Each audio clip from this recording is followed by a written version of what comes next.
You are watching Brooks Koepka play on the PGA Tour right now. He took $100 million to leave. He sued the tour, and they welcomed him back with open arms. But Wesley Bryan, the guy who grew the game on YouTube, he is still locked out. Breaking news tonight. The PGA Tour just proved they don't care about fairness. They only care about money. Wesley just dropped the bombshell update. He asked the tour for a simple meeting. He said, "Hey, since the LIV guys are back, can I come back too?" And Jay Monahan's office reportedly told him, no, there will be no conversation.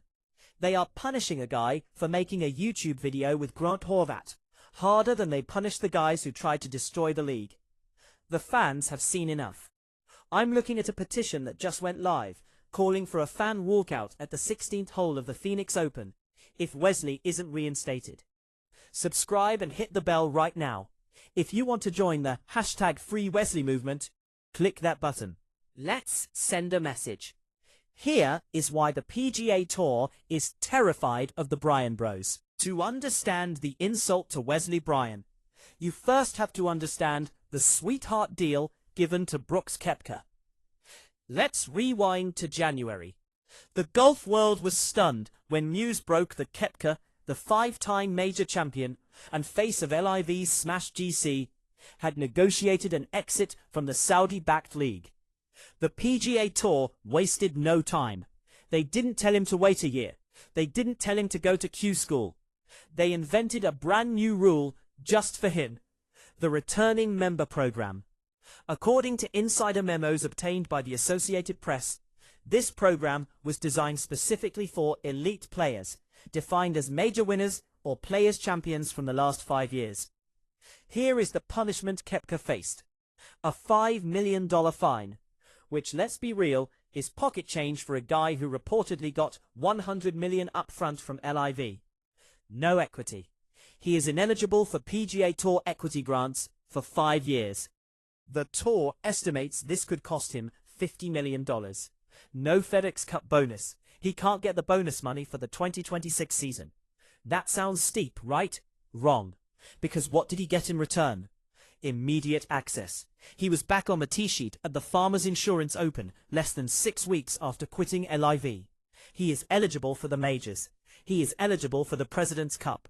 He is back in the ecosystem that matters.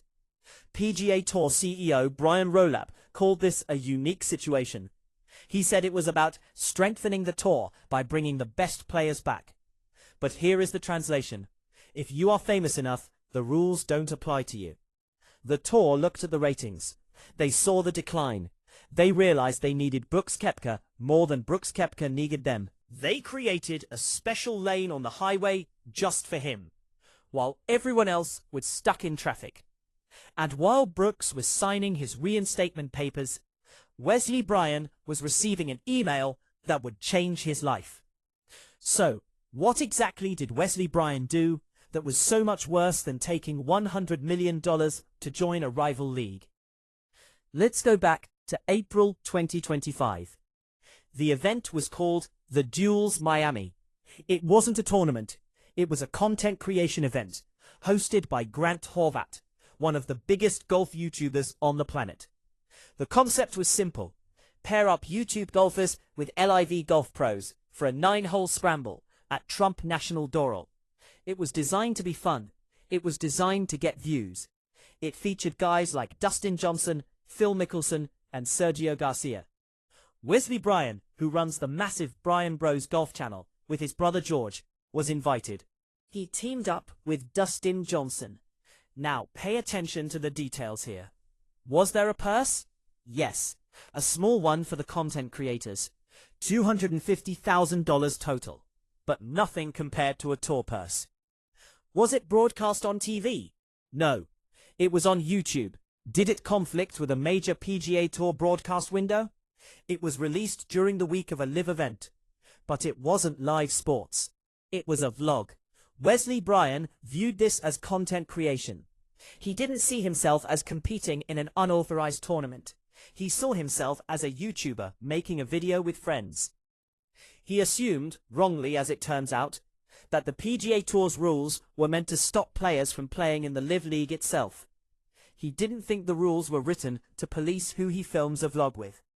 In an interview later, Bryan said, "I don't think that when the rule was written it was meant to cover content creation on YouTube. I think it was meant to cover organized, professional, high-end events." He was wrong. The PGA Tour saw a PGA Tour cardholder standing on a LIV Golf course, standing next to a LIV Golf logo, filming a video promoting a LIV Golf event. And they dropped the hammer. The suspension notice didn't cite defecting to a rival league. Wesley never defected. It cited a violation of the media rights policy and the conflicting event release policy. The PGA Tour's handbook is incredibly strict. It essentially says that when you are a member of the PGA Tour, the tour owns your image rights in any golf competition. By playing in a televised or YouTubed match that the PGA Tour didn't sanction, Wesley Bryan was technically infringing on the tour's product. But here is where it gets murky. Wesley Bryan films YouTube videos every single week. He films matches against other pros. He films matches against celebrities. He films qualifiers for his own YouTube channel. The tour has never had a problem with this before. In fact, they have encouraged it. They launched the Creator Classic at the Tour Championship, inviting guys like Wesley and George Bryan to play, because they know YouTube brings in younger fans. So, why was this specific video a ban-worthy offense? Because of the three letters, LIV. The tour used the technicality of the media rights policy to punish Wesley for associating with the enemy. They couldn't ban him for joining LIV because he didn't, so they banned him for filming with LIV. It was a message. It was a warning shot to every other player on tour. Do not normalize LIV Golf. Do not make content with them. Do not humanize them. If you do, we will take your card. Wesley Bryan was the sacrificial lamb. And the irony is, the guy he was filming with, Dustin Johnson, is probably going to be offered a returning member deal in a few years, just like Brooks Koepka. The PGA Tour expected this to go quietly. They expected Wesley Bryan to fade away. They underestimated the internet. When news of the suspension broke, and especially when it was contrasted with Koepka's return, the online golf community exploded. A Reddit user by the name of uSpratch22 started a change.org petition titled "Reinstate Wesley Bryan Immediately." Within 24 hours, it had thousands of signatures. But it wasn't just a petition. It was a movement. The comments section became a war zone against the PGA Tour's leadership. A YouTube golf event shouldn't end someone's PGA career when actual LIV players are already back on tour. This is the most tone-deaf organization in sports. They are banning the only guy who actually makes me want to watch golf. The issue was amplified by the 4Play podcast, Barstool Sports, which has a massive following among younger golfers. They ripped the tour for its hypocrisy. They pointed out that the PGA Tour is desperate for the Netflix generation, yet they just banned the one guy who actually speaks their language. The fans saw through the legal jargon. They saw the double standard clearly. Brooks Koepka betrays the tour, sues the tour, takes $100 million. Result? Welcome back, sir. Wesley Bryan makes a YouTube video to grow the game. Result? Get out and don't come back. This wasn't just about Wesley Bryan anymore. It was about the soul of the game. It was about the feeling that the PGA Tour is a country club that protects the rich and powerful while crushing the little guy. After Brooks Koepka played his first round back at the Farmers Insurance Open, Wesley Bryan saw an opening. He thought, okay, the war is thawing. Brooks is back. Patrick Reed is coming back. Surely they can forgive a YouTube video now. He reached out to the PGA Tour. He followed the official channels. He asked for a conversation. He didn't demand reinstatement. He just asked to talk about lifting the suspension. The response he got was colder than ice. Wesley posted on X, formerly Twitter, "I have reached out and asked for a conversation to potentially uplift my suspension, and I have been told that no such conversation will be given. Denied. Not even a meeting. Not even a phone call. Rolap, the CEO of PGA Tour Enterprises, was brought in to professionalize the tour and make it more like the NFL. But in doing so, he has created a rigid, bureaucratic machine that lacks common sense. They are holding the line on Wesley Bryan because they can.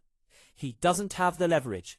He doesn't have 5 majors. He doesn't move the needle on CBS ratings on Sunday afternoon. So, they are making him sit in the penalty box to prove a point, while the superstars get a get-out-of-jail-free card. It is a classic case of selective enforcement. The rules are elastic for the stars and concrete for the grinders. One man predicted it perfectly. Smiley Kaufman, a former tour winner and now a top broadcaster, warned us about this months ago. Speaking on his podcast, Kaufman questioned how the tour could justify letting the stars return while sidelining the rank-and-file players who dabbled with LIV. He specifically mentioned guys like Hudson Swafford, who was suspended until 2027 for playing in LIV events without being a superstar. Kaufman said, "I'm interested to see how they navigate this." Well, now we know how they navigated it. They didn't. They created a caste system. Tier 1, major champions, Koepka, DeChambeau, Rahm. You can come back whenever you want, just pay a fine. Tier 2, the middle class, Perez, Swafford. You are banned for years. Tier 3, the content creators. You are banned indefinitely because we don't know how to categorize you, and we don't respect what you do. Smiley Kaufman saw this coming because he understands the locker room. He knows that this double standard destroys morale.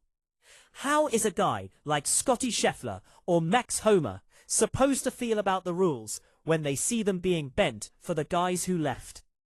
And how are the fringe players supposed to feel when they see Wesley Bryan executed for a YouTube video?